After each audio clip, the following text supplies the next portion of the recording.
처음부터 찬양하시겠습니다.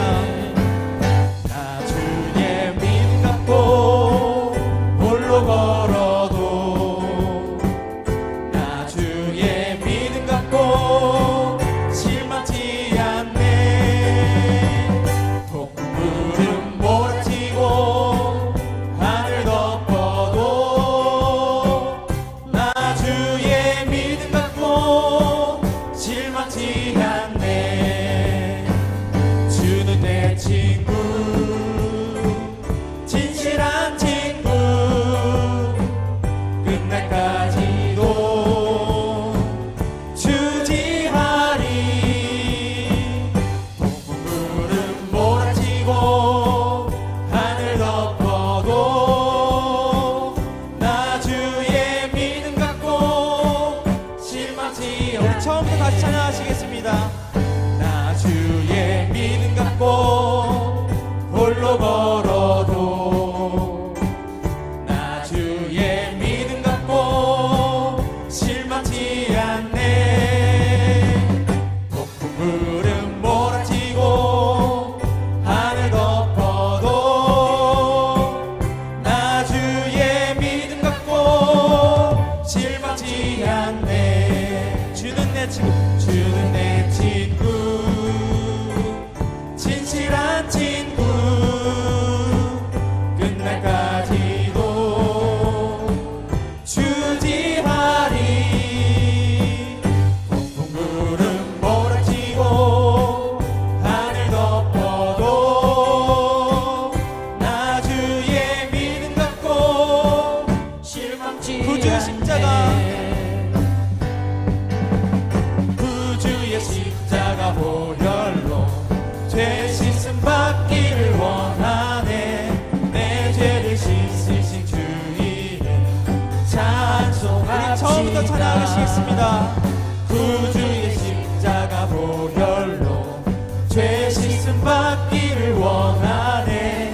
내 죄를 씻으신 주 이름 찬송합시다. 찬송합시다. 찬송합시다. 내 죄를 씻으신 주 이름 찬송합시다. 죄악을 속하여 죄악을 속하여 주신 주 내 속에 들어와 계시네. 십자가 앞에서 주 이름 찬송합시다. 찬송합시다. 찬송합시다. 내 죄를 씻으신 주 이름 찬송합시다. 주 앞에 흐르는 주 앞에 흐르는 생명수 날 씻어 정하게 하시네. 내 기쁜 정성을 다하여 찬송합시다.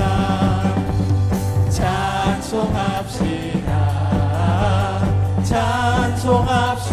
찬송합시다. 내 죄를 씻으신 주 이름 우리 처음부터 찬양하시겠습니다. 구주의 십자가 보혈로 죄 씻음 받기를 원하네. 내 죄를 씻으신 주 이름 찬송합시다. 찬송합시다. 찬송합시다. 내 죄를 씻으신 주 이름 찬송합시다. 죄악을 속하여 주신 주 내 속에 들어와 계시네. 십자가 앞에서 주 이름 찬송합시다. 찬송합시다. 찬송합시다. 내 죄를 씻으신 주 이름 찬송합시다. 주 앞에 흐르는 주 앞에 흐르는 생명수 날 씻어 정하게 하시네. 내 기쁜 정성을 다하여 찬송합시다. 찬송합시다.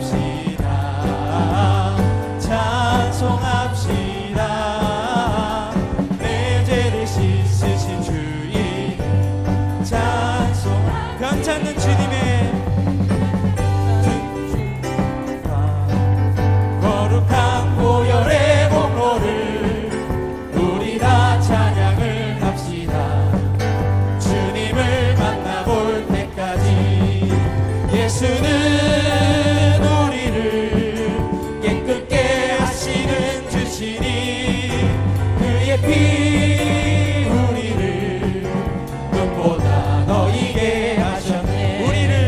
우리를 깨끗게 한 피는 고궁한 생명의 보리새. 생명을 구원한 친구들 하나님 찬양을 합시다. 예수는 우리를 깨끗게 하시는 주시니 그의 피 우리를 눈보다 너희게 하셨네. 주님의 깨끗한 보혈을 날마다 입으로 가지네. 3대2 싸우며 나가세. 천국에 들어갈 때까지.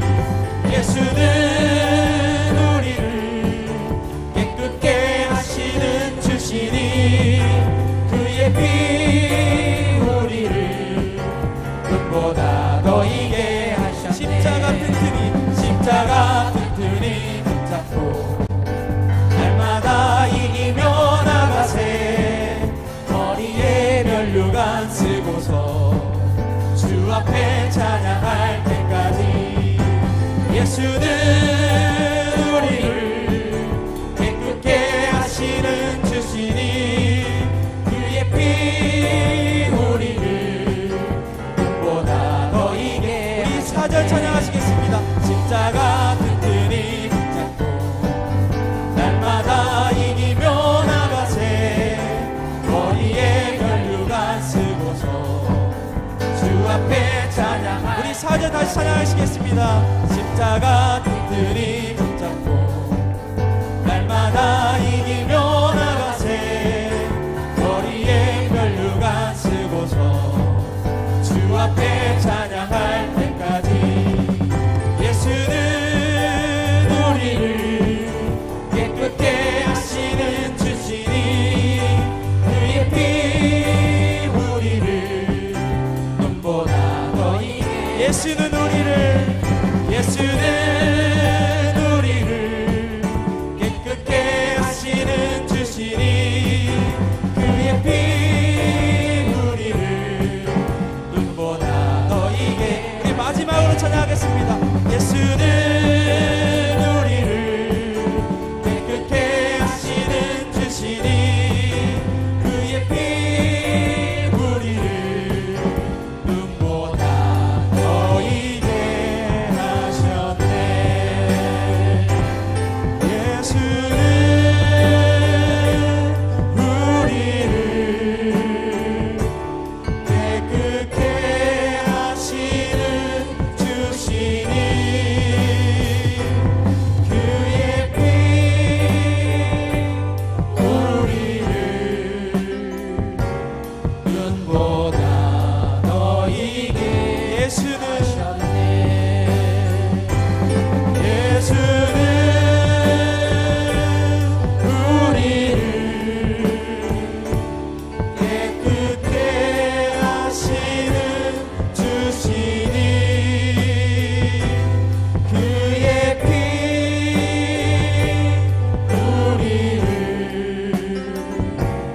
눈보다 너희게 하셨네. 우리 하나님께 영광의 박수 올려드리겠습니다. 할렐루야.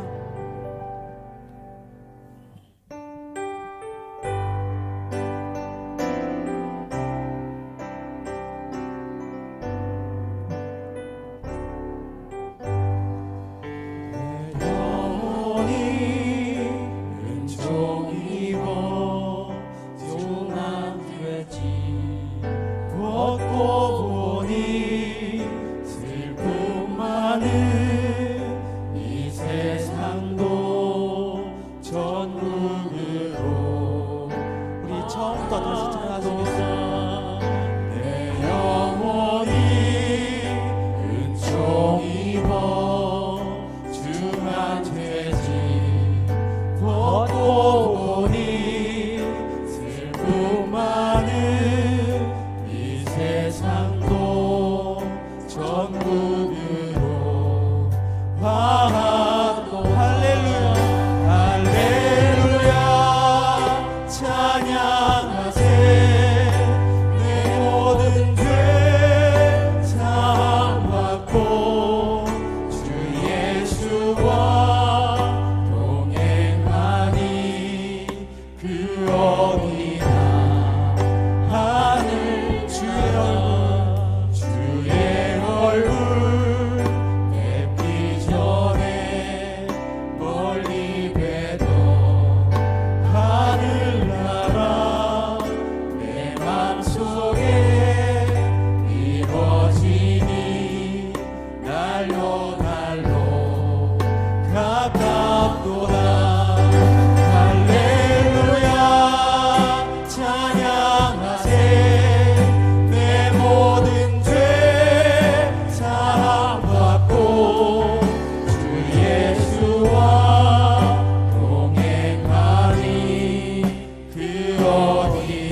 내 모든 죄 사함 받고 주 예수와 동행하니 그 어디나 하늘나라 할렐루야 찬양하세 내 모든 죄 사함받고 주 예수와 동행하니 그 어디나 하늘나라. 우리 이 시간 다 같이 기도하기를 소망합니다. 하나님 우리와 함께하여 주시옵소서. 하나님 우리가 하나님께 찬양하고 예배드리오니 우리가 회개 기도하오니 하나님이 우리가 죄사함 받고 함께하여 주시옵소서. 우리 함께 해달라고 우리 주여 한번 부르시고 기도하시겠습니다. 주여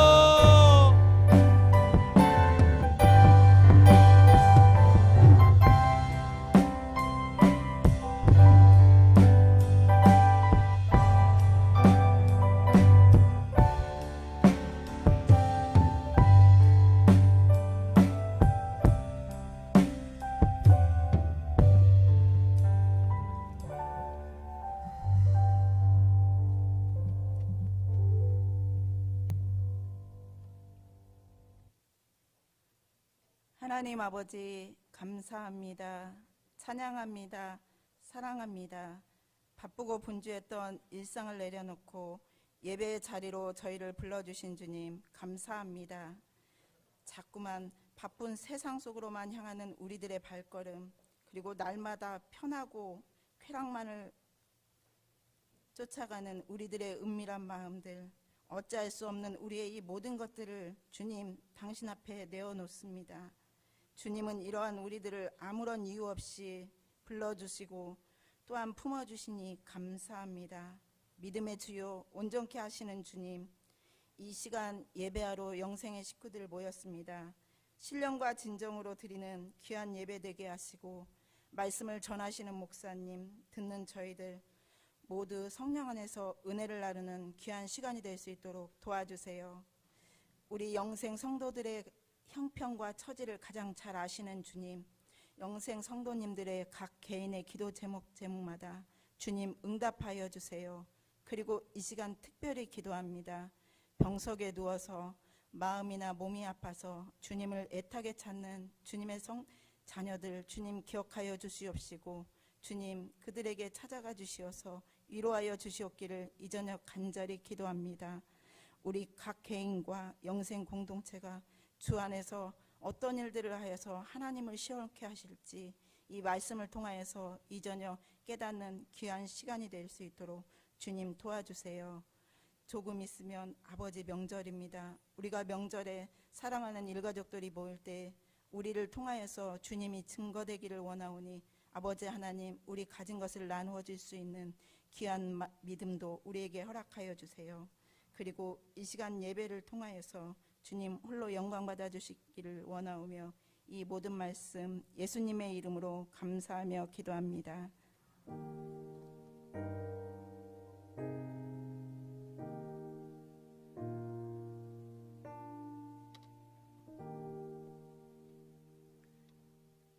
오늘 말씀은 마태복음 5장 14절에서 16절 말씀입니다. 신약 페이지로 6쪽입니다. 너희는 세상의 빛이라. 산 위에 있는 동네가 숨겨지지 못할 것이요 사람이 등불을 켜서 말 아래에 두지 아니하고 등경 위에 두나니 이러므로 집안 모든 사람에게 비치느니라. 이같이 너희 빛이 사람 앞에 비치게 하여 그들로 너희 착한 행실을 보고 하늘에 계신 너희 아버지께 영광을 돌리게 하라. 아멘. 아멘. 잠시 광고 말씀드립니다. 또 귀한 기도해 주시고 말씀 읽어 주셔서 고맙습니다. 평신도 사역주 수련회가 이제 다 가고 있습니다. 한 보름 정도 남았는데 여러분 다 참석하시는 겁니다. 예. 사역자가 아니니까. 아니요, 교회를 위해서 기도하시는 모든 분들 포함해서 다 참여하시는 겁니다. 기대하는 마음으로 여러분 꼭 함께 해주시기 바랍니다. 조금 시기가 늦긴 했는데 이번 주 주일날 아마 이제 주보에 구제헌금 봉투가 함께 삽제가 될 겁니다. 혹시 가능하신 분들은 설 명절 앞두고 하는 구제헌금이니까 이번 주에 해주셔도 되고, 또 기도하면서 또 하실 분들은 또 다음 주까지 이렇게 함께 헌금에 동참해 주시면 감사하겠습니다. 지난주 주일 우리 찬양 예배 시간에 영생의 멜로디가 우리 중고등부 우리 자녀들, 우리 아들과 딸들 통해서 정말로 하나님의 은혜 가운데 우리에게 정말 부어졌는데요. 영생의 멜로디를 다시 보고 싶으신 분들은 저희 유튜브에 올려놨기 때문에 여러분 얼마든지 또 다시 보실 수 있으니까 많이 봐주시기 바랍니다. 이번 주 주일 찬양 예배는 명절 떠나시는 분들이 많은 관계로 없습니다. 새벽 예배는 월요일 제가 인도하게 되고요. 화요일 수요일은 또 명절 관계로 이틀 없고, 수요일날 오전 예배는 오후 예배로 통합해서 한 번만 저녁 예배만 있다는 말씀입니다. 시간 유의하셔서 함께 해주시기 바랍니다. 드리신 예물 위해서 함께 기도드리겠습니다. 사랑과 은혜가 풍성하신 아버지 하나님, 첫 열매를 주님께 드립니다. 주님 귀한 사역자로 불러주셔서 감사드립니다. 유년부, 교육부가 부흥이 있기를 소망합니다. 주님 사랑합니다. 생일 감사 헌금 드립니다. 300용사 헌금을 하나님께 드립니다. 주님 남편과 자녀들 그리고 친정 동생들 그들의 영혼을 구원하여 주옵소서. 귀한 아들 모든 것 주님께서 하시오니 책임져 주시고 인도하여 주옵소서. 귀한 딸 모든 것 주님께서 하시오니 책임져 주시고 인도하여 주옵소서.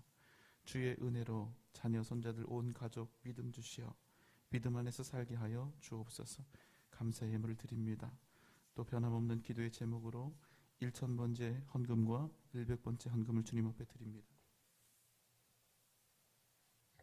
하나님의 것을 구별하여 11조의 예물을 드리오니 주님께서 말씀을 통하여 언약하셨던 그대로 귀한 가정과 자녀들과 기업 위에 넘치는 은혜를 약속대로 부어 주옵소서.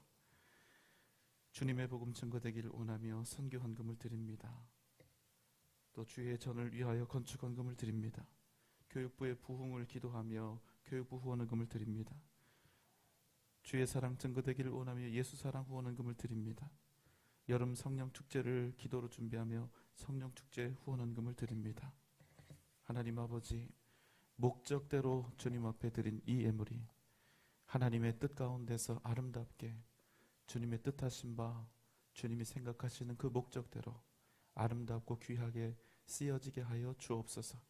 드린 손길 위에 하나님 기름짐의 은혜를 허락하여 주옵소서. 예수님의 이름으로 간절히 기도하옵나이다. 아멘.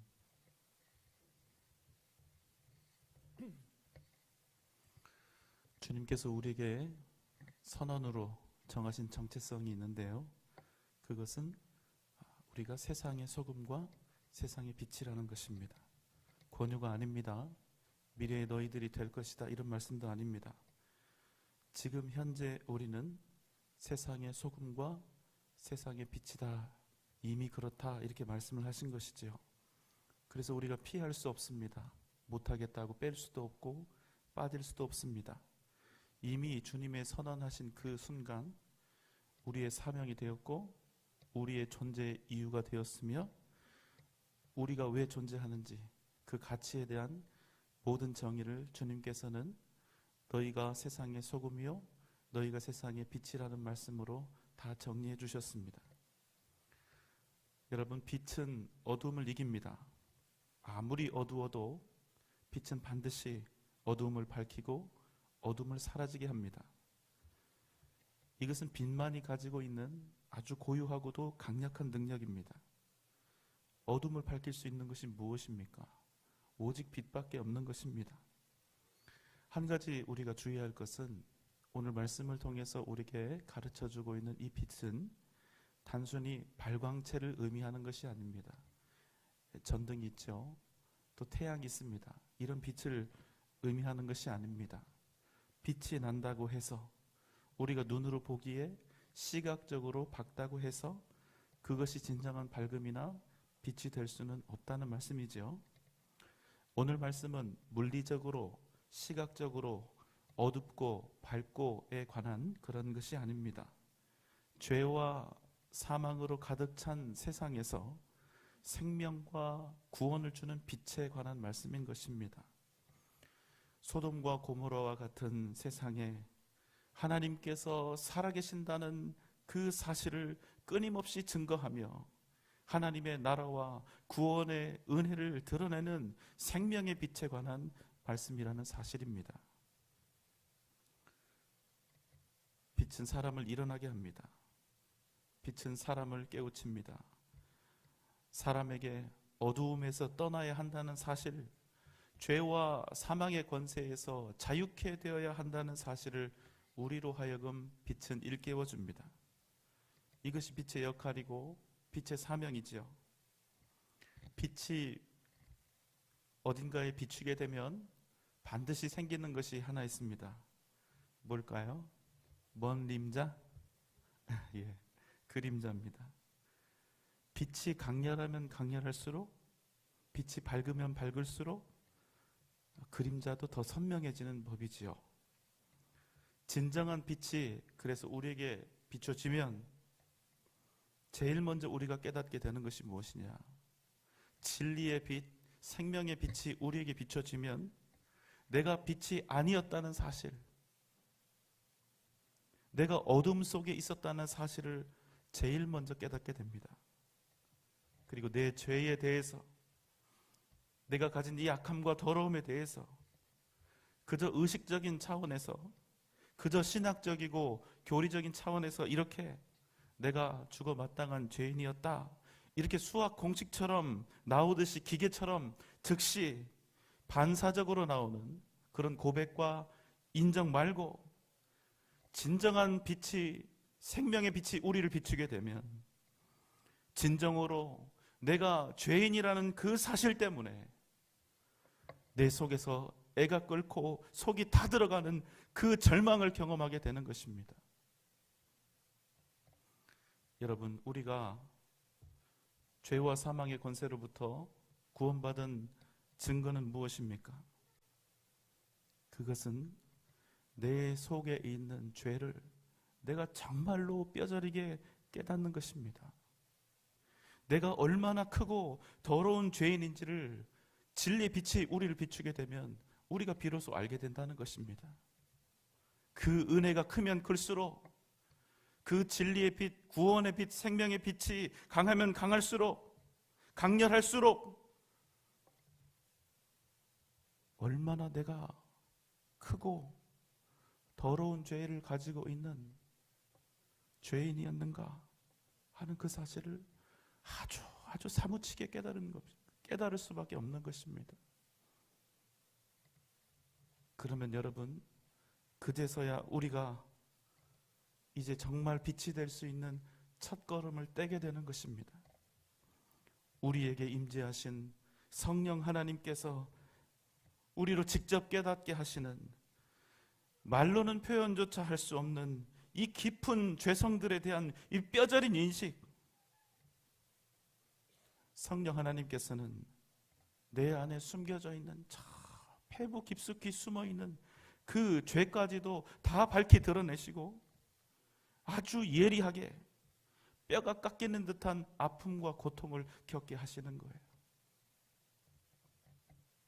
이 빛은 내 안에서 역사하심으로 내 안에 있는 이런 더럽고 악한 것들, 전에는 전혀 알지 못했던 나의 이 더러운 죄성들, 거룩하지 못한 것들에 대해서 한없는 혐오감을 만들어냅니다.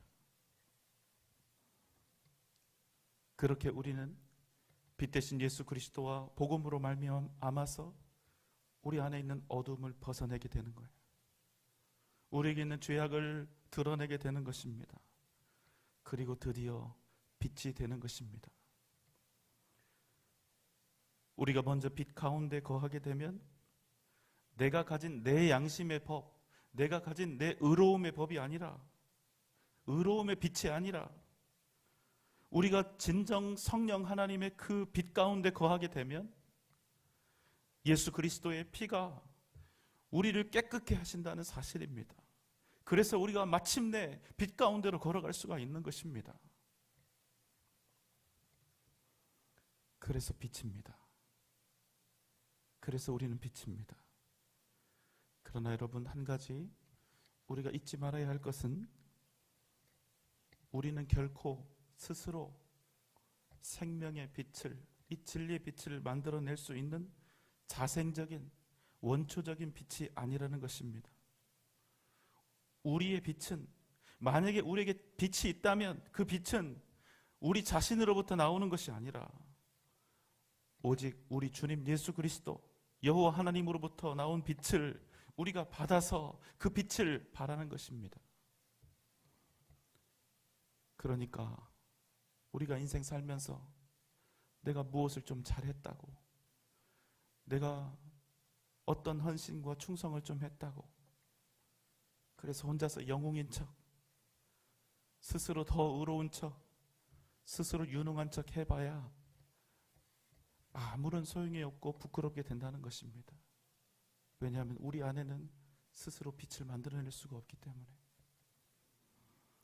그렇게 여러분, 진정한 복음의 역사와 진짜 생명의 빛을 경험한 사람은 내가 죄인이라는 그 사실 때문에 절망을 진정으로 경험하고 예수 아니면 살 수 없다는 사실을 뼈저리게 깨달은 사람은, 진짜 복음을 경험한 사람은 그 복음 앞에서 한없이 겸손해지고 한없이 그 마음이 낮아질 수밖에 없다는 것입니다. 내 자신이 얼마나 부족하고 연약한 자인지, 생명의 빛 대신 주님이 없으면 내가 얼마나 무력하고 무가치한 그런 존재인지를 철저히 인식하고 주님의 십자가 앞에 엎드릴 수밖에 없다는 것입니다. 구원이 무엇입니까? 스스로 빛이라고 생각했던 사람들, 스스로 유능하다 생각하고 능력 있다 생각했던 사람들, 그런 사람들이 자신의 오만함을 주님의 십자가 앞에 내려놓고 주님의 빛으로 다시 태어나는 것, 그것이 여러분 진짜 생명이고 구원의 역사인 것입니다. 그러므로 내가 빛이라는 사실, 내가 빛의 역할을 감당해야 된다는 사실을 깨닫기 전에 우리는 무엇보다 진정한 빛 대신 모든 빛의 근원이신 하나님을 알고 만나야 하는 것입니다. 시편 27편 1절의 말씀입니다.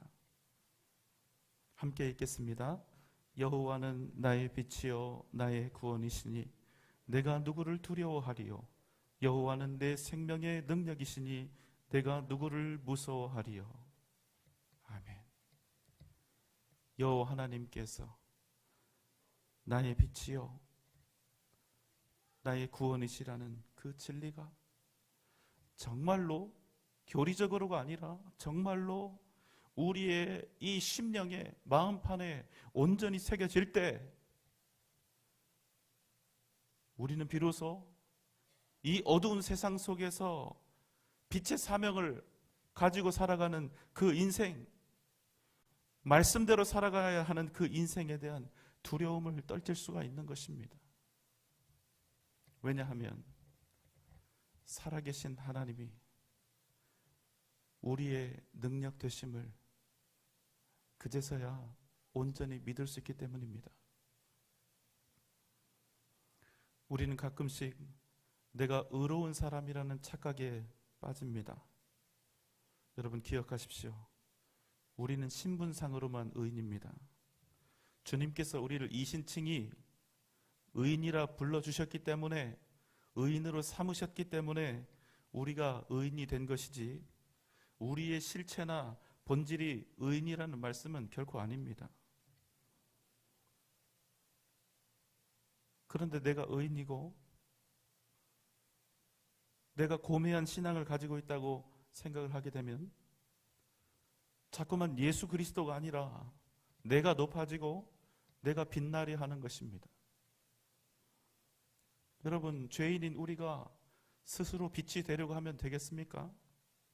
내가 높아지려 하고 내가 인정받으려 하고 내가 추앙받길 원하고 주목받길 원하고,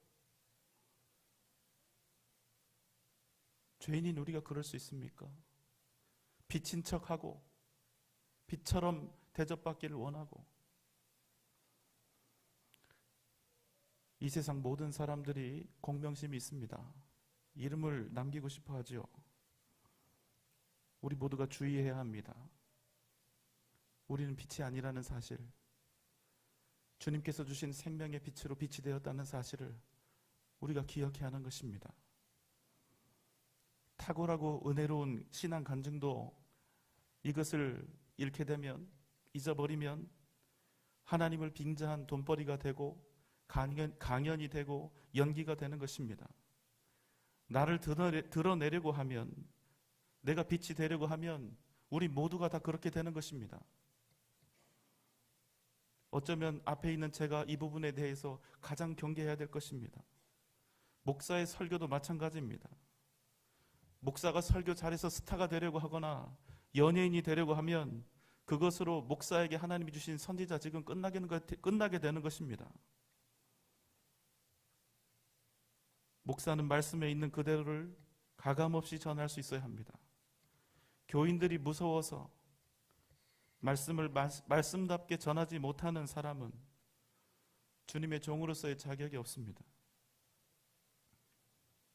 만약 여러분에게 제가 가끔씩 듣기 싫은 설교를 하고 있다면, 그런데 그 설교가 여러분에게 수많은 갈등과 아픔과 고통을 주되 그럼에도 예수 그리스도의 이름을 부르게 만들고 예수의 은혜만이 모든 것이라는 생각으로 여러분들이 가득 차게 될 때 여러분은 기뻐하고 감사하십시오. 아직 여러분 앞에 있는, 설교하고 있는 이 목사가 여전히 선지자로서 빛으로서 그 사명을 잘 감당하고 있는 그런 증거가 되기 때문입니다. 내 마음과 내 생각이 전심으로 빛 대신 주님을 바라볼 때 우리 역시도 이 땅에서 빛으로 살아갈 수가 있습니다. 구원을 받았으되 우리의 시선이 여전히 주님이 아니라 세상을 향해 있다면 여러분, 그 사람이 어떻게 빛으로 살아갈 수 있겠습니까? 주님께 빛을 받아서 빛의 사명을 감당해야 하는데요. 여러분, 언제까지 빛을 제대로 내지 못하는 등불, 꺼져가는 등불, 있으나 마나한 등불, 우리가 언제까지 그렇게 살아야 합니까? 내 모든 것을 다하여, 내 모든 삶을 다하여 내 몸을 불사르고 그 생명을 불살라 이 땅에 복음을 전하고 이 땅에 주님의 살아계심을 증거하고 구원을 외치는 사명에 합당한 인생을 이제는 우리가 좀 살아야 되지 않겠습니까? 우리가 빛으로 산다는 것은 무엇을 의미합니까? 한 가지는 분명합니다. 여러분, 빛은 나 자신을 위해서 존재하는 것이 아니라는 사실입니다. 빛은 그냥 존재해서 그걸로 끝나는 것이 아니라는 것입니다. 하나님이 우리를 그렇게 보내셨다는 거예요. 빛은 나를 위해서 존재하는 것이 아닙니다. 그 정체성은 그냥 존재하는 것이 아니라 무엇인가를 밝히고 누군가를 밝히고 살리고 변화시키고 깨우치는데 그 목적이 있다는 것입니다. 그렇기 때문에 빛은 드러나야 합니다. 빛은 숨기기 위해서 존재하는 것이 아닌 것입니다. 우리의 삶이 어떠해야 합니까? 우리 삶의 이유와 목적은 무엇입니까? 고린도전서 10장 31절의 말씀입니다. 자, 함께 읽겠습니다. 시작.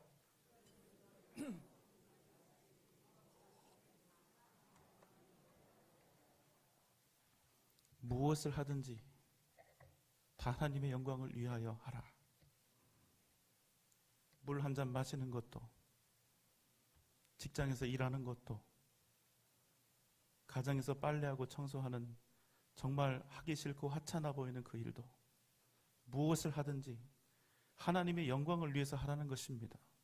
그게 우리가 빛으로 살아가는, 사명을 이루어 살아가는 그 일이라는 말씀입니다. 우리가 하나님의 영광을 위해서 살면 아무리 작은 것이라 할지라도 그 안에서 주님의 사랑과 은혜가 드러날 수 있습니다. 우리가 빛으로서 드러내야 하는 것은 나의 빛이 아닙니다.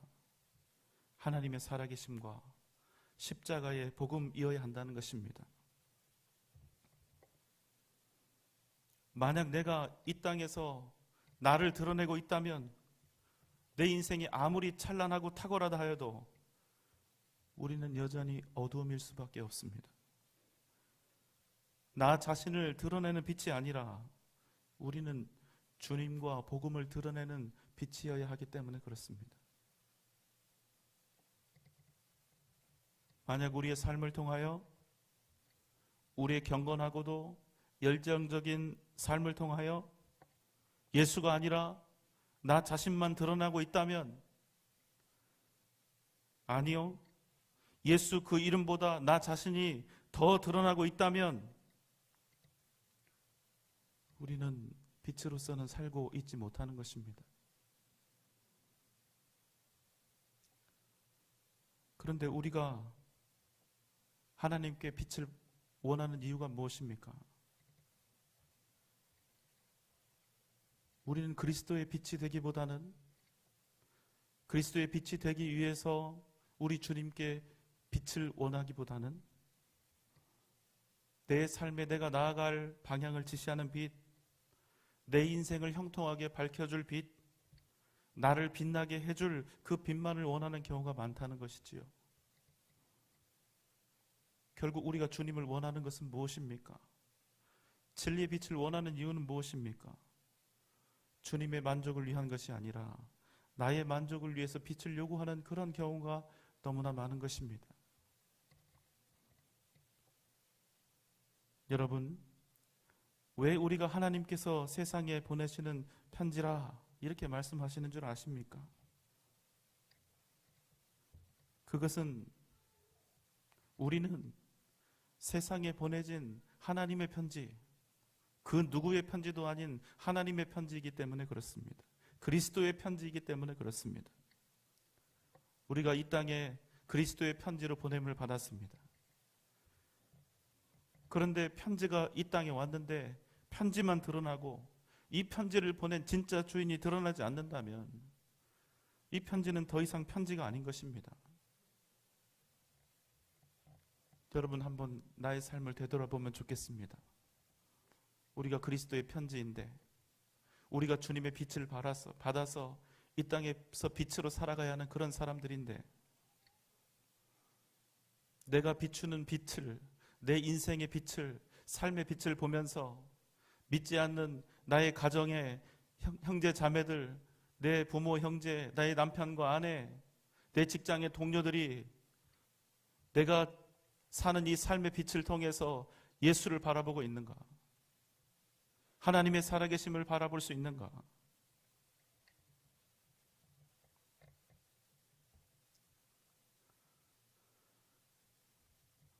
여러분, 다시 한번 우리 인생의 의미를 고민하는 그런 시간이 되면 좋겠습니다. 진짜 빛이 되기 위해서는 여러분 무엇이 필요할까요? 빛의 사명을 감당하는 것보다 더 중요한 것이 있습니다. 그것은 진리의 빛 대신 하나님과 그 관계를 먼저 회복하는 것입니다. 먼저 주님을 만나는 것입니다. 내 안에 있는 모든 죄와 허물을 주님 앞에 내어드리고 내가 주님을 영접하고 그 앞에 엎드려 하나님의 주님 되심을 인정하고 그 앞에 나아가는 것입니다. 그래서 내 안에서 내가 외치는 나의 소리를 듣는 것이 아니라 나에게 말씀하시는 주님의 음성을 들어야 한다는 것입니다. 여러분, 주님의 음성에 귀를 기울이지 않는 사람이, 주님의 음성을 들어본 적 없는 사람이 어떻게 빛이 될 수 있을까요? 불가능한 일입니다. 지난주에는 우리가 세상의 소금으로 우리를 부르신 그 주님의 말씀에 대해서 함께 살펴보았습니다. 오늘은 빛입니다. 소금은 그저 우리가 일상에서 만나는 그런 재료인데 반해서 오늘 말씀에 나오는 빛은 하나님께만 있는 고유한 속성입니다. 그런데 하나님께만 이 비유적으로 사용되는 이 빛이라고 하는 이 표현과 단어가 우리 인간에게 지금 사용되고 있는 것이기 때문에 이건 매우 중요합니다. 하나님에게만, 하나님을 설명하는 그 표현으로만 썼던 이 표현이 다른 것도 아니고 성경에서 이 영광스러운 가치가 우리 인간에게 있다는 것을 지금 보여주고 있는 것입니다. 여러분, 성경에서 그 어떤 존재도 하나님 외에 빛에 비유된 적이 없습니다.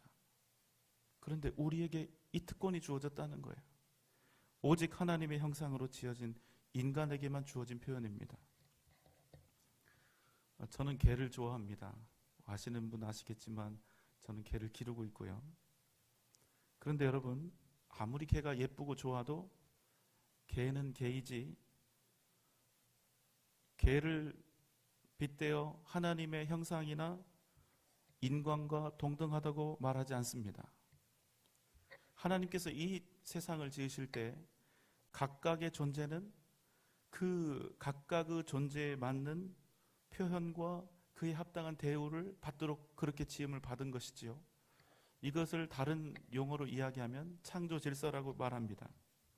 만약 어떤 존재가 있는데 그 존재에 합당한 그 표현과 수준을 넘어서서 그 어떤 존재가 높게 혹은 낮게 취급을 받거나 또 대우를 받게 되면 그 모든 것들은 천박하게 되고 더러운 것이 된다는 것입니다.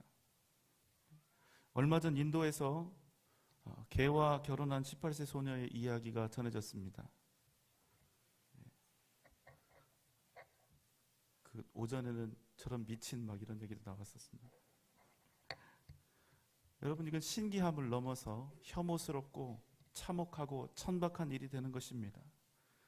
죄고 악이지요. 아무리 개를 좋아해도 이거는 안 되는 일입니다. 그런데 오늘 성경은 하나님에게만 사용하는 이 빛이라고 하는 영광스러운 단어를 피조물인 우리 사람에게 동일하게 사용하고 계신다는 사실입니다. 여러분, 놀라운 일입니다. 하나님 당신께서 지으신 피조물에 당신께서 가지고 계신 영광과 찬란함을 그대로 주셨다는 것입니다. 이게 여러분, 하나님의 형상이라고 하는 이 단어가 가진 특권, 이 귀중함의 의미입니다. 여러분, 왜 우리가 어떤 동물이든지 음식으로 이렇게 먹을 수가 있습니까? 하나님의 형상이라고 하는 딱 정확히 이 지점에서 절대적이고 무한한 차이가 있는 것입니다. 만약에 소나 돼지, 또 뭐 세계적으로 우리 민족에 대해서 많은 논란이 있지만 개를 포함한 모든 동물들, 우리가 이런 동물들을 다 섭취할 수 있는 근거는 무엇입니까? 그것은 동물에게는 인격이 없기 때문입니다. 더 정확히 얘기해서 하나님의 형상이 동물들에게 없기 때문에 우리는 그것들을 먹을 수 있는 것입니다. 개를 먹을 수 있는가 없는가의 문제는 그래서 문화와 인식의 차이이지, 성경적으로 볼 때 그것을 먹을 수 있는가 없는가는 전혀 문제가 되지 않습니다. 만약에 여러분, 개에게만 소나 돼지에게 없는 인격이 있다면 우리는 절대로 개를 먹어서는 안 되겠지만, 개에게 다른 짐승들보다 더 높은 지능이 있을 뿐 인격이 없다면, 하나님의 형상이 그 안에 없다면 우리는 이 땅에 있는 모든 살아있는 동식물을 우리의 음식으로 삼을 수가 있는 것입니다. 자, 좀 길지만 창세기 9장 1절로 6절의 말씀입니다. 제가 읽겠습니다. 하나님이 노아와 그 아들들에게 복을 주시며 그들에게 이르시되 생육하고 번성하여 땅에 충만하라. 땅의 모든 짐승과 공중의 모든 새와 땅에 기는 모든 것과 바다의 모든 물고기가 너희를 두려워하며 너희를 무서워하리니 이것들은 너희의 손에 붙였음이니라. 함께 읽겠습니다. 시작. 모든 산 동물은 너희의 먹을 것이 될지라. 채소같이 내가 이것을 다 너희에게 주노라. 그러나 고기를 그 생명되는 핏째 먹지 말 것이니라. 내가 반드시 너희의 피 곧 너희의 생명의 피를 찾으리니 짐승이면 그 짐승에게서 사람이나 사람의 형제면 그의 생명을 찾으리라. 다른 사람의 피를 흘리면 그 사람의 피도 흘릴 것이니 이는 하나님이 자기 형상대로 사람을 지으셨음이니라. 아멘. 3절을 보면요, 모든 산 동물을 채소와 같이 먹을 것으로 다 주셨다고 하셨습니다. 그러나 단서가 있죠. 핏째 먹지 말라는 것입니다. 그것이 답니다. 그럼에도 6절에서는 뭐라고 합니까? 그러나 사람의 피를 흘리는 것은 철저히 금지하고 계신데 그 이유가 무엇이라고 말씀하고 있냐면 하나님이 자기 형상대로 사람을 지으셨음이니라. 자, 그러니까 여러분, 보신탕을 드시는 것은 여러분 취향입니다. 본인의 자유입니다. 신학적으로 교리적으로 아무런 문제가 없으니까 여러분 본인 판단대로 그렇게 하시면 됩니다. 네. 입맛을 쩝쩝 다시는 분들이 있습니다. 네. 자, 여러분, 그러니까 여러분, 우리가 하나님으로부터 하나님의 형상을 받았다는 사실이 얼마나 감사하고 영광된 일입니까? 단지 우리가 하나님께만 쓰이는 표현으로 서술되었다는 사실이 아니라 우리가 하나님의 형상으로 지음을 받았다는 그 말은, 그 의미는 예수 그리스도의 보혈, 하나님께서 우리를 대신하여 죽으심으로 생명을 얻고 구원받게 되었다는 사실, 바로 이것을 의미하는 것입니다. 만약에 여러분 개가 하나님의 형상으로 지음을 받았다면 예수님은 개를 위해서도 십자가에 달리셨겠죠. 그러나 그러지 않으셨다는 것입니다.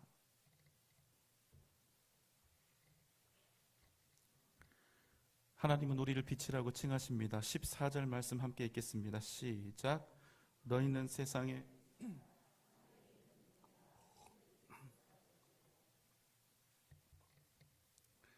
고대 팔레스틴의 마을은 보통 산이나 고지대에 정착하는 일들이 많았습니다. 당연히 산 위에 있는 마을이니까 사람들에게 잘 보이고 눈에 잘 띄었겠죠.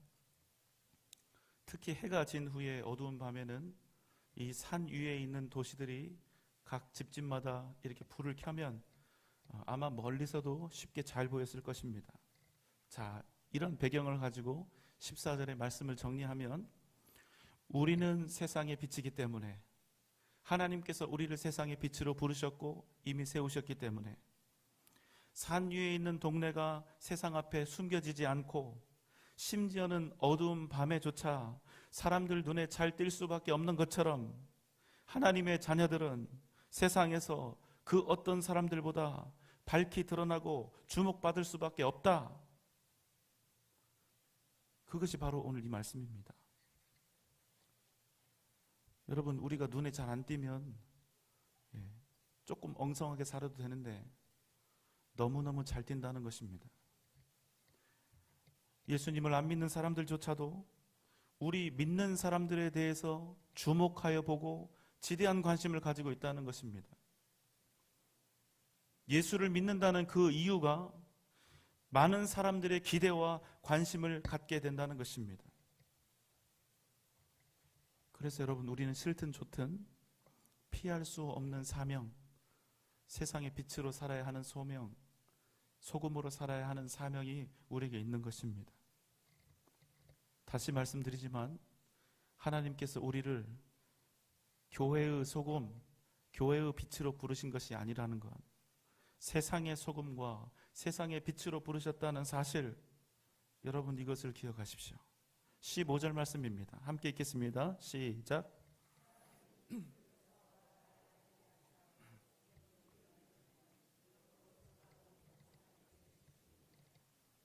신약 시대 등잔의 모습을 한번 보겠습니다. 위에서 본 건 이렇고요. 이건 또 다른 종류입니다. 자, 여러분 누가 불을 켠 등불을 말 아래 두겠습니까? 말은 없어서 제가 찾지를 못했는데 흙으로 만들어진 그냥 보울입니다. 톡입니다. 톡이. 그런데 이렇게 빛이 둥글게 생겼는데 이 안에 9리터 정도의 그런 물이 들어갈 수 있으니까 꽤 큰 보울입니다. 그러니까 등불을 켜놓고 말 아래 둔다는 것은 이걸로 덮는다는 의미예요. 이렇게 하는 일이 없다는 것입니다. 여러분 우리를 이 세상에 빛으로 부르신 분이 누굽니까? 굉장히 어려운 문제는 아니었는데 하도 함정을 제가 많이 파고 질문을 하니까 대답을 안 하시네요. 자, 우리를 세상의 빛으로 부르신 분이 누구이시죠?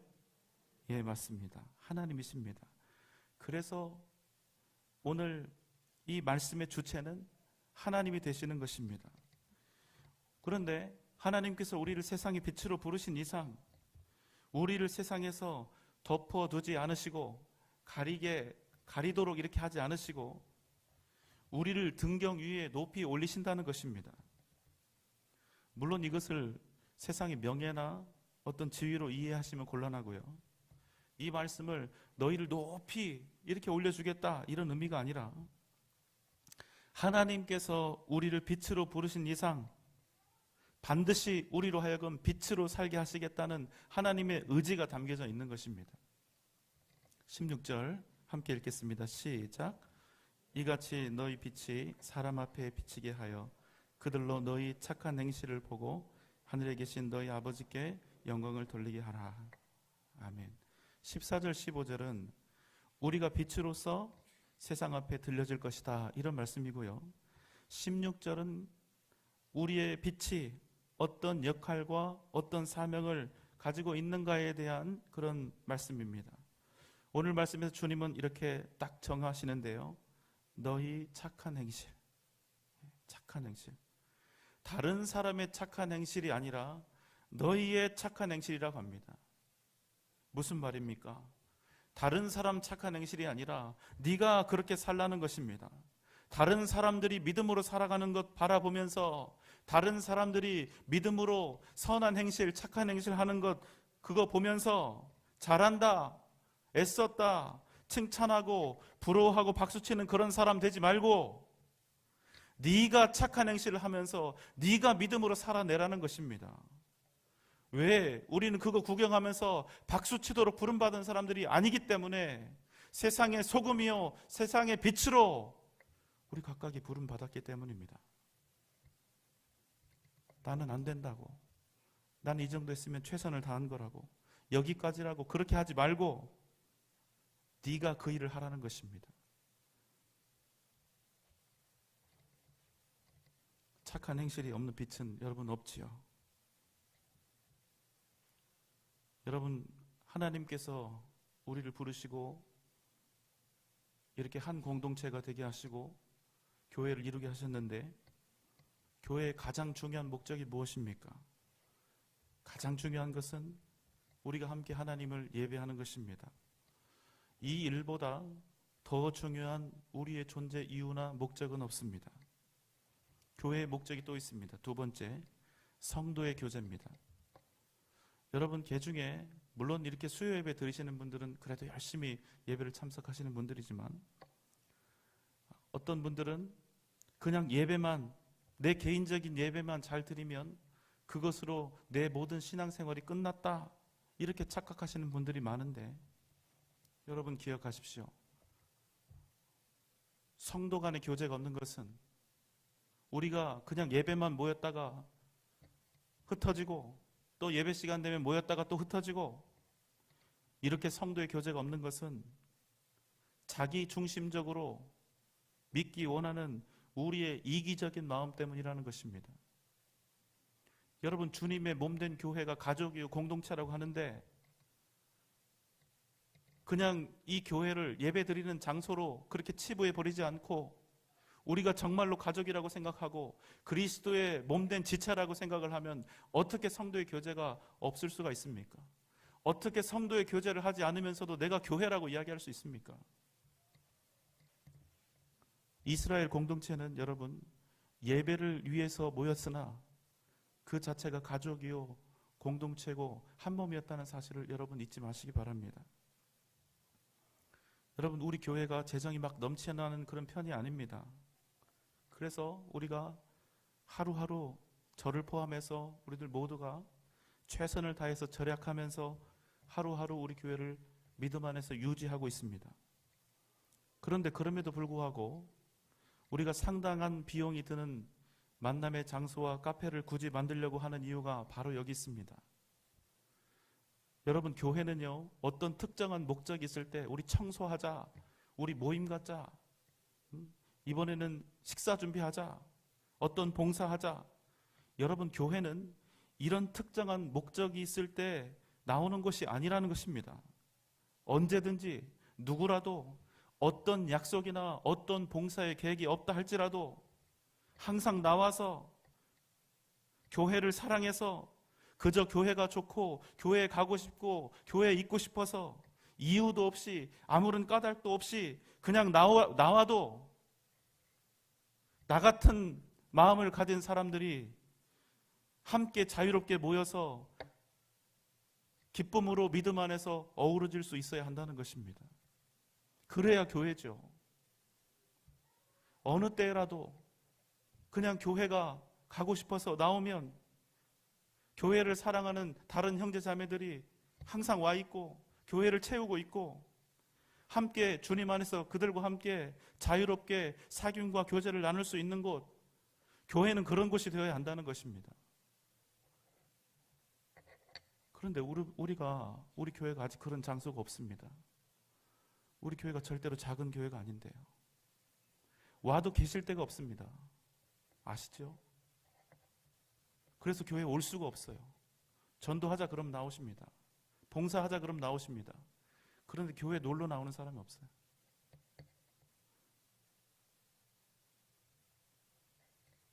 그래서 여러분 우리가 지금 경제적으로는 그렇게 부유하고 재정이 넉넉한 편은 아니지만 힘들어도 그 기본적인 교제의 장소를 마련하려고 지금 우리가 애를 쓰며 기도하며 준비하고 있는 것입니다. 그래서 벌써 이미 지금 몇몇 분들이 작지 않은 금액들을 이 일을 위해서 헌신해 주셨습니다. 이 자리를 빌어서 정말로 감사를 드립니다. 세 번째, 교회가 존재하는 목적. 믿는 사람들에게 중요한 것이 있습니다. 그것은 타인에 대한 섬김과 배려입니다. 나 외에 믿지 않는 사람들을 포함해서 다른 사람들에 대한 타인에 대한 섬김과 배려가 없는 신앙은 여러분 아주 곤란합니다. 믿는 사람이라면 마땅히 나만 사랑하고 나만 아끼고 나만 귀하게 생각하는 것이 아니라 내 의견만 중요하고 내 입지만 중요하고 내 생각만 중요한 것이 아니라 나 외에 다른 사람도 나와 동일하게 귀하고 그 의견도 중요하다는 생각을 항상 가지고 있어야 한다는 것입니다. 왜 그렇습니까? 그냥 내 옆에 있는 사람을 가볍게 쳐다보면 내 옆에 있는 사람이 조금은 우습게 보일 수도 있어요. 세상에서 별것 아닌 사람들도 있습니다. 모자라 보이는 사람일 수도 있어요. 그러나 여러분 그분이 어떤 분인 줄 아십니까? 내 옆에 작아 보이는 그분이 어떤 분이냐면 예수께서 십자가에 달려 죽으심으로 살리신 내 형제, 내 자매라는 것입니다. 그래서 여러분 우리가 믿음이 있다면 지금 내 옆에 있는 그 사람이 하나님의 형상이요 예수의 생명만큼 가치가 있는 귀한 존재라는 사실을 모를 리가 절대로 없다는 거예요. 그럼 여러분 우리 모두가 그런 생각으로 서로에게 아름다운 빛이 되려고 그렇게 다짐하고 서로를 챙기고 서로를 사랑하고 서로를 섬긴다면 여러분 우리 안에서 오늘 성경에서 말씀하는 착한 행실이 어찌 나오지 않을 수 있다는 것입니까? 결국 여러분, 타인을 어떻게 섬기고 얼마나 배려하고 있는가는 단지 여러분 친절함의 문제가 아닙니다. 친절도의 문제가 아니라 그것은 그 사람이 가진 믿음의 문제라는 것입니다. 어떤 분들은 기도도 열심히 하고 예배도 빠지지 않습니다. 그런데 옆에 있는 사람을 소중하게 여기지 않습니다. 자기 자신을 다른 사람보다 대단하게 여깁니다. 어디서든 목소리를 높입니다. 여기저기 다니면서 자기 구미에 맞는 이런 얘기 저런 얘기를 가공해서 전합니다. 여러분, 우리에게 지혜가 필요합니다. 내 삶을 통하여 예수의 빛이 드러나고 있는가? 나는 공동체를 하나 되게 하고 있고 나는 서로를 사랑하게 만들고 있는가? 여러분, 우리는 정말로 지혜로워야 합니다. 우리가 빛으로 산다는 것은, 우리가 타인을 존중하고 배려한다는 것은 여러분 그냥 성향의 문제가 아니라 이것은 그 무엇보다 중요한 신앙 인격의 문제이고 결국 믿음의 문제가 된다는 것입니다. 주님께서 우리에게 가르쳐 주신, 하나님께 영광 돌리도록 가르쳐 주신 방법이 바로 이것입니다. 너희의 착한 행실. 우상으로 가득 찬 바벨론에서 다니엘과 세 친구가 믿음의 시련을 이겨냈습니다. 풀무불에도 던져졌고 사자굴 속에도 던져졌는데 그것이 주님을 위해 걸어야 했던 목숨이었고 명예였기 때문에 그 모든 시험과 역경을 이겨냈습니다. 믿음으로 나아갔습니다. 어떤 결과가 일어났습니까? 온 세상을 다스리고 있던 바벨론의 황제가 믿음의 사람들 앞에 살아계신 하나님을 찬양하며 엎드린 것입니다. 우리가 드러내야 하는 착한 행실은 여러분 그저 그냥 결코 윤리와 도덕이 아닙니다. 이것들은 그냥 기본입니다. 우리의 착한 행실은 하나님의 살아계심을 드러내는 것입니다. 예수 그리스도의 십자가와 복음을 드러내는 것입니다. 하나님께서 살아계신다는 사실을 우리의 삶을 통하여 빛이 되어서 드러내는 것입니다. 여러분 잘 보십시오. 16절에서 우리를 빛이라 비유하고 있는 말씀과 정확히 상통하고 있는 단어가 있습니다. 그것은 우리 주님께서 우리를 일컬으실 때 이렇게 말씀하신다는 것입니다. 하늘에 계신 너희 아버지께 영광을 돌리게 하라. 하나님의 아들이신 독자 예수 그리스도께서 우리를 뭐라고 칭하고 계시냐면 그저 흙으로 지음을 받은 피조물인 우리에게 하나님의 자녀라고 선언하고 계신다는 것입니다. 너희가 누구인지를 기억하라는 것입니다. 왜 우리가 세상의 소금으로 살아야 하고 왜 우리가 세상의 빛으로 부름을 받고 그렇게 살아가야 하는가? 왜 우리가 빛이 되어서 착한 행실을 다른 사람들 앞에 드러내며 살아야 하는가? 그것은 우리가 하늘에 계신 우리 아버지의 자녀들이기 때문이라는 것입니다. 아프고 상처받고 다툼과 싸움이 있는 곳에 처해지면 우리는 고통스러워합니다. 괴로워합니다.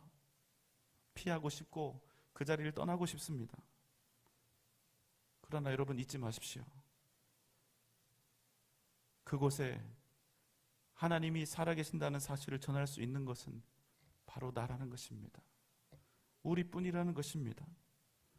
우리가 피하면 그 일을 누가 하겠습니까? 우리가 세상에서 빛으로 살지 못하면 그 일을 누가 하겠어요? 우리가 해야죠. 우리가 세상의 생명이 되고 우리가 소망이 되어야 하지 않겠습니까? 여러분 아멘입니까?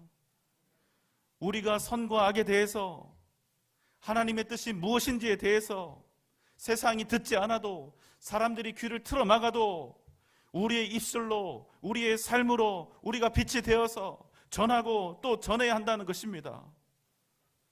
왜냐하면 우리가 그게 존재하는 목적이고 우리를 세상의 빛으로 소금으로 부르신 이유며 까닭이니까요. 우리 교회에 가장 큰 자랑이 있죠. 우리에게 100명이 넘는 전도팀이 있다는 사실입니다. 그런데 우리 전도팀 중에 상당한 수가 우리 교회 가장 어르신 그룹입니다. 그런데 전도하는 날이 되면 이 어르신들이 무거운 것을 들고 짐을 옮기고 전을 붙이고 매실차를 담그고 성하지도 않은 무릎으로 먼 길도 마다하지 않고 전도지를 들고 다니고 아파트의 계단을 오르내리면서 복음을 전하고 있다는 것입니다. 우리 젊은 사람들이 그걸 알아야 됩니다. 그것을 우리가 본받아야 됩니다. 누군가는 이어가야 합니다. 저는 정말 걱정되는 게 뭔지 아세요? 수요 예배, 금양로 기도에 어르신들이 많습니다. 어르신들이 교회를 지켜오신 거예요. 너무나 감사한 일입니다. 그러나 시간이 흐르면 어르신들은 주님의 부름 받아서 천국으로 가시겠죠. 그런데 보십시오. 그 뒤를 이어서 이 자리를 채울 사람이 몇 명이나 됩니까? 우리 중에 젊은이가 몇 명이나 됩니까? 여러분, 그래서 저는 여러분들에게 부탁드리고 싶습니다. 수요 예배, 금양로 기도에 혼자 나오지 마시고 꼭 한 사람씩 꼭 같이 나오시기 바랍니다. 기도하는 교회는 살아납니다. 기도하는 교회는 생명이 있습니다. 반드시 부흥할 수 있습니다. 기도하면 내가 살고 우리의 가정이 살고 우리의 자녀들이 살고 우리 교회가 살아나는 것입니다. 우리 어르신들 앞에서 이 부족한 목사가 고개를 숙일 수밖에 없습니다.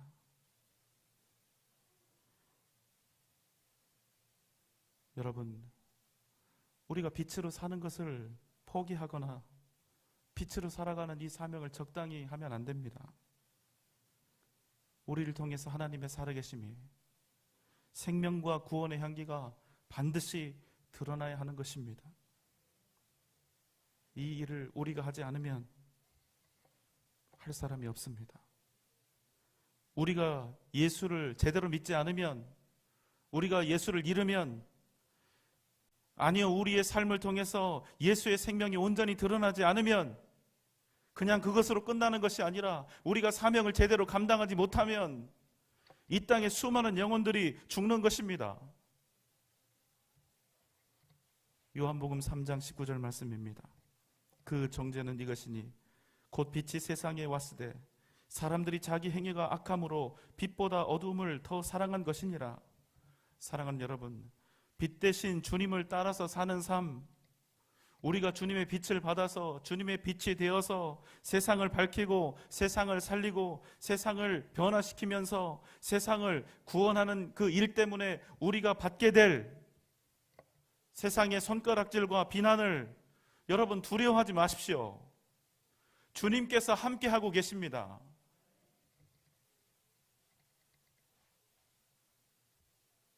주님께서 우리와 함께하고 계십니다. 우리는 주님을 위해 살 것입니다. 우리는 생명을 위해서 살 것입니다. 오직 믿음으로 승리하며 빛 대신 주님을 따라서 세상의 소금과 빛으로 살아가는 저와 여러분의 복된 인생 되시기를 주님의 이름으로 축원합니다. 기도하겠습니다. 사랑과 은혜가 많으신 우리 주님, 우리를 세상의 소금, 세상의 빛으로 불러주신 그 은혜에 감사드립니다. 빛 대신 주님을 따라서 주님의 빛이 되어서 세상을 밝히고 세상을 살리고 세상을 구원하는 우리의 복된 삶, 능력의 삶, 믿음의 삶 되게 하여 주옵소서. 예수님의 이름으로 간절히 기도하옵나이다. 아멘.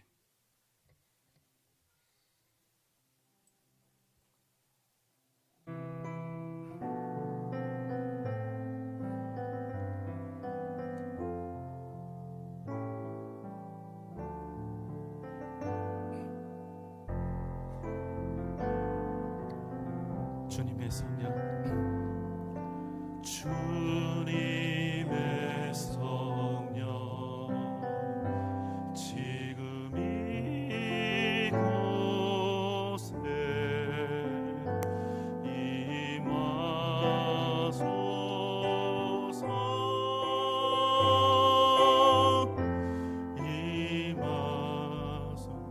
주님의 성령, 주님의 성령, 지금 이곳에 임하소서,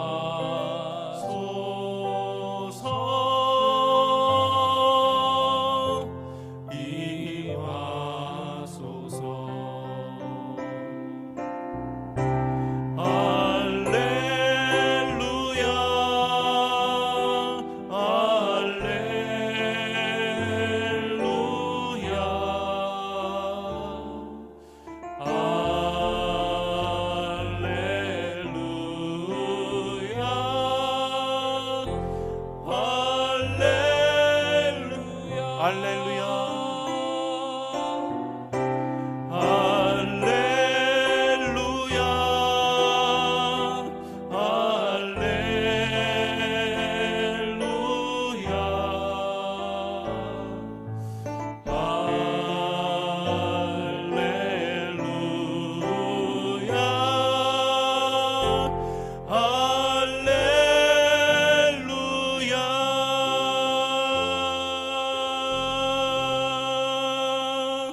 이제는 우리를 죄와 사망의 권세에서 구원하신 우리 주님 예수 그리스도의 크신 은혜와 하나님의 무한하신 사랑하심과 성령님의 감화 감동 역사하심과 크신 은혜와 능력과 은총이 빛 대신 주님을 따라 세상의 소금이요 세상의 빛으로 우리에게 주신 사명을 잘 감당하며 믿음의 삶을 살기를 다짐하며 결단하는 우리 사랑하는 전주 영생교회 모든 성도들의 머리 위에 이 시간 주 앞에 함께 예배드린 사랑하는 주의 백성들 위에 각 가정과 자녀들과 주신 기업과 직장 위에 사랑하는 우리 교회와 한국 교회 위에 이 나라 이 민족 위에 지금부터 영원토록 함께 계실지어다. 아멘.